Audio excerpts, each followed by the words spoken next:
Welcome back, everybody. We're going to talk about my C130H series prop. Now, most of you know my C130 ended up being the J series, which is this 6-bladed carbon fiber prop I designed and made. But this video is not about the J prop. I'm going to redo a completely new edited video on how that came together in the future. But on this H series prop, I made 2 aluminum pieces, which were going to be my hub, out of 6061 aircraft aluminum. I had a whole bunch of 3-bladed props that the manufacturer told me not to fly because they had some structural issues with them. So I cut them up and made the props out of these. Now, the haters came out and said, you know, Dag, these are never going to work. I would never do that. The wood's going to pull through. It's just too dangerous. Why are you doing this? And I said, you know, guys, there's a lot more structural going on in the middle of these props than you would think because the way they were joined as 3-bladed props. There's a little piece of fiberglass in there. So I said, I'm going to build these and test them. You don't know until you test what you're really going to get out of these. So as you can see, it ended up looking really nice. I had a Hacker A60-16L, would turn about 2,400 watts at about 5,500 RPM at the 14 pitch is what I wanted. You can see that the prop here looks sexy as hell, and it was awesome.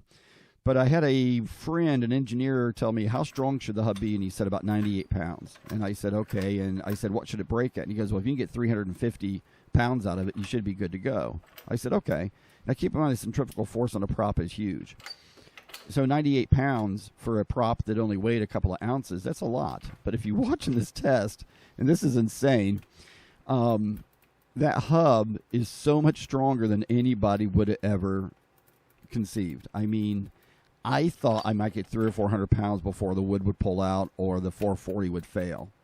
And this was absolutely insane how strong this hub is.